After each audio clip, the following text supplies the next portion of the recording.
Hello at welcome back sa ating channel. This is Miss Johnny Meken at sa videong to ay makikilala na natin ang Kalim game player na si Higuruma Hirome. Kaya naman let's review the chapter 159. Napagpasyahan kong isang chapter muna ang ating i-review ngayon dahil ilalaan natin ang episode na to mainly sa Kalim game player na si Higuruma, na isa sa mga player na may mahigit 100 points at kikilalanin natin siya. Kaya huwag natin patatagalin pa. Let's go!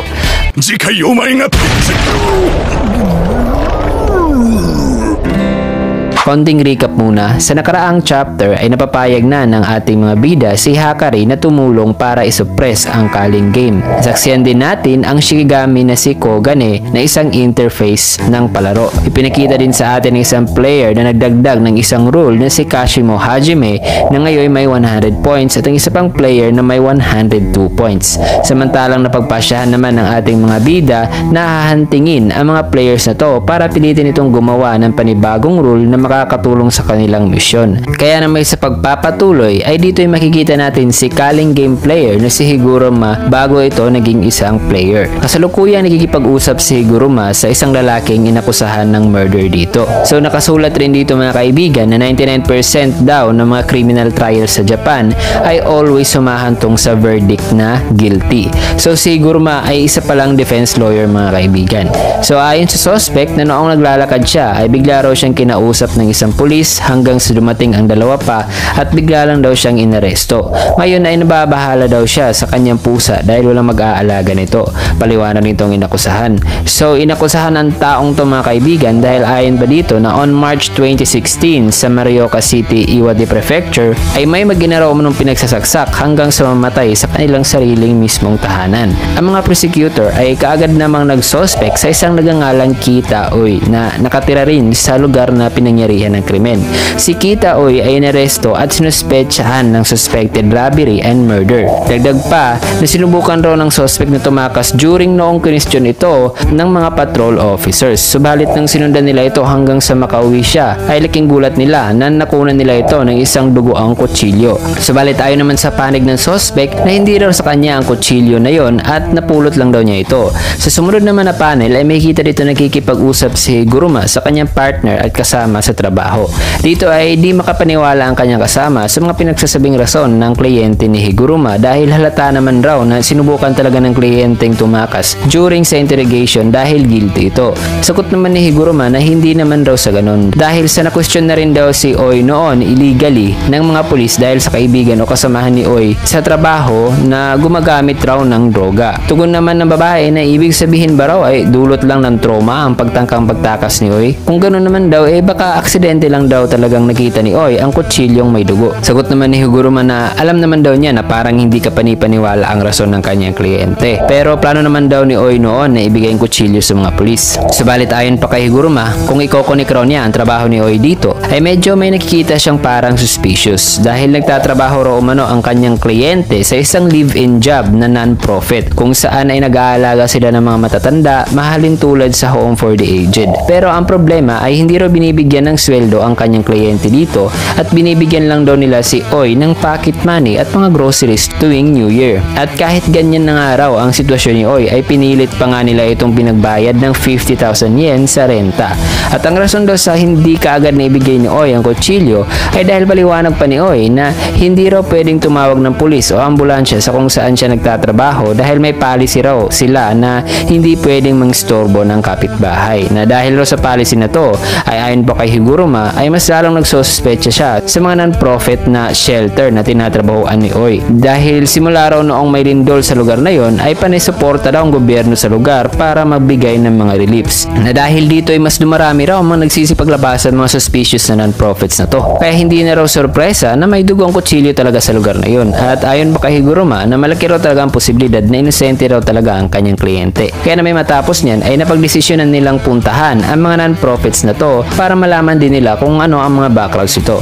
At ayon pa sa isipan nitong babae na ang pagiging public defender raw ay nakakapagod at kakaunti rin ang bayad na natatanggap nila dito. At halata naman daw na guilty talaga ang hatol sa kanilang kasong hinahawakan ngayon na kaso ni Kita Oy.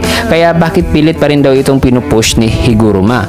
Kaya na may tinanong niya si Higuruma sa kung bakit pinili niya ang kasong to. Sagot naman ni Higuruma na paminsan-minsan ay mas mainam raw talagang kumuha ng mga kasong ganito para na rin daw hindi mabulok ang skill ng isang pagiging abogado. Samantalang sa sumunod na panel ay nagkikipag-usap naman ang kasama ni Higuruma kanina sa isa namang katrabaho noon ni Higuruma. Ayon pa nitong babae na hindi raw talaga nagbago si Higuruma dahil noon nang nasa opisina pa raw niya ito ay may kinuha raw siyang kaso at ang kanyang kliyente yung noon ay 19 years old na may kasong reckless driving, specifically drunk driving. Subalit guilty raw ang hatol na natanggap ng kanyang kliyente na kahit sa pagsusumikap ni Higuruma na ipanalo ang kaso ay still parang hindi pa rin siya pinanigan during the trial. At may kita dito ang nakuha pa ng kliyente na sisihin si Higuruma, subalit napapansin nating hindi nalang umimik si Higuruma nang sinabihan siya ng kanyang kliyenteng sinungaling daw ito dahil sa nangako raw itong si Higuruma na maipapanalo niya ang kaso. When in fact mga kaibigan na hindi talaga nangako si Higuruma sa kanyang kliyente. Kaya na may kinausap noon si Higuruma ng babaeng to na sabing okay lang ba sa'yo na ganyan ang trato sa'yo ng iyong mga kliyente. Ngayon alam mo na hindi talaga worth it ang pagiging isang abogado. Dagdag pa ng babae na ang pagsagip sa mga mahihina ay isang magandang gawain pero paano naman daw kung pati ang kanilang sariling kliyente ay kinamumuhian sila. Sagot naman ni Higuruma na hindi raw bihira ang sitwasyon ng kanilang kliyente. Kaya sa kanila na lang daw nila ibinubuhos ang kanilang mga problema. Tugon naman ng babae na sabing paano naman ang mental health mo Higuruma? Sa sumunod na panel sa present kung saan ay kasalukuyang naghahanap sila ng mga impormasyon ukol sa mga non-profits ay pagkalipas ng ilang araw mga kaibigan during sa first trial ay natulan si Oy ng innocent na ikinasiya ng kasama ni Higuruma. Samantalang mapapansin naman na tila ba'y galit at hindi makapaniwala ang mga taong present during sa trial na to. Kaya sinabihan naman ni Higuruma ang kanyang kasama na hindi pa raw tapos ang kaso. Pagkatapos ng unang trial mga kaibigan ay usap-usapan naman sa social media at sa kanilang lugar ang sinabi nilang bulok raw ang hustisya dahil bakit natulang inosente si Oy during the first trial. Matapos niyan ay ipinaliwanag ni Higuruma sa kanyang kliyente na buti na lang pumasa ang kanilang apila. Subalit kailangan pa raw nila maghanda sa second trial. Dahil dito ay napaiyak naman ang kanyang kliyente na nagpapasalamat dahil sa tiwala na ibinigay ni Higuruma sa kanya. Na masaya siya dahil naniniwala raw talaga si Higuruma sa kanya. Lumipas ang ilang mga araw mga kaibigan at dumating na ang araw ng second trial at ang resulta ng huling hatol mga kaibigan ay isang life imprisonment. At ayon dito na mga tulad raw ni Higuruma ay nagre-rely lang daw sa mga maliliit na limited funding kumpara sa mga prosecutors na may access raw sa mas malaking pera at manpower para makagather ng evidence, which is why parang variable raw talaga palagi ang mga defendant at wala raw silang magagawa dahil ganun raw talagang sistema. At ang nangyari dito mga kaibigan ay during sa second trial ay kahit walang ebidensyang naibigay ang mga prosecutors during sa trial mga kaibigan na to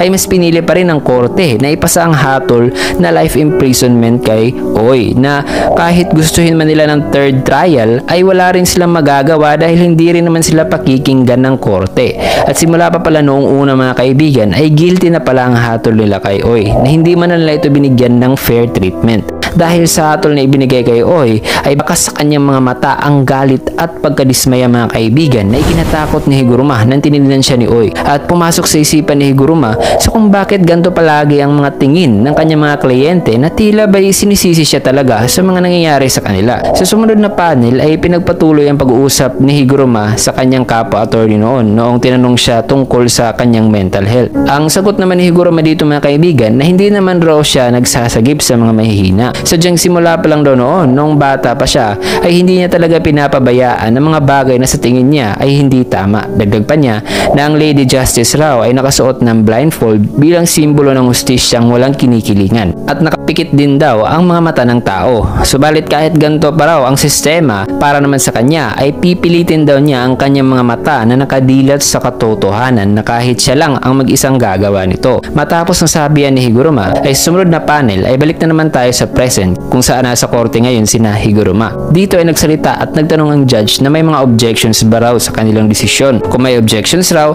ay kailangan raw nilang gumawa ng petition para sa panguling appeal within 15 days at tinapos na ng judge ang retrial sa araw na ito mga kaibigan.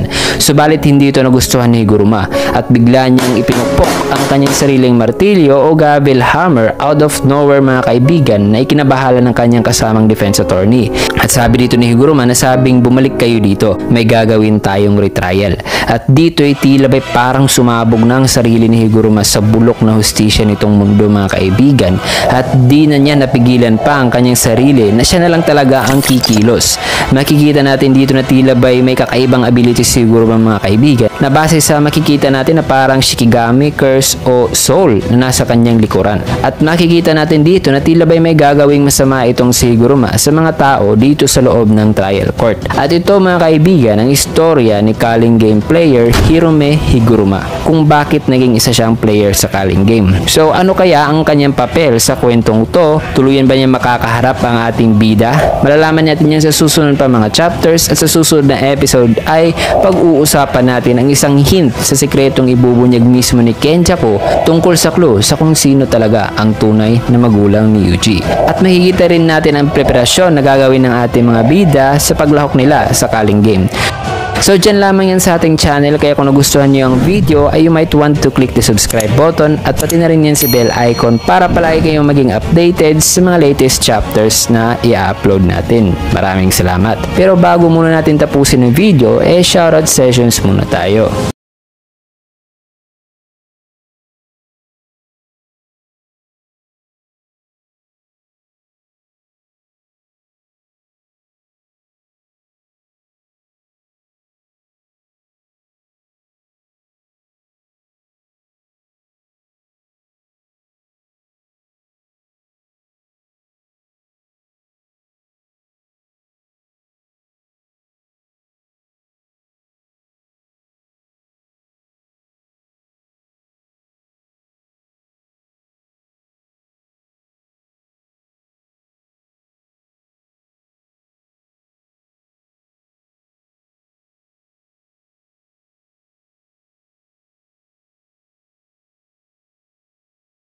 Maraming salamat sa panonood. This is Miss Jane Miken. See you on my next videos. Arigatou gozaimasu. Jane!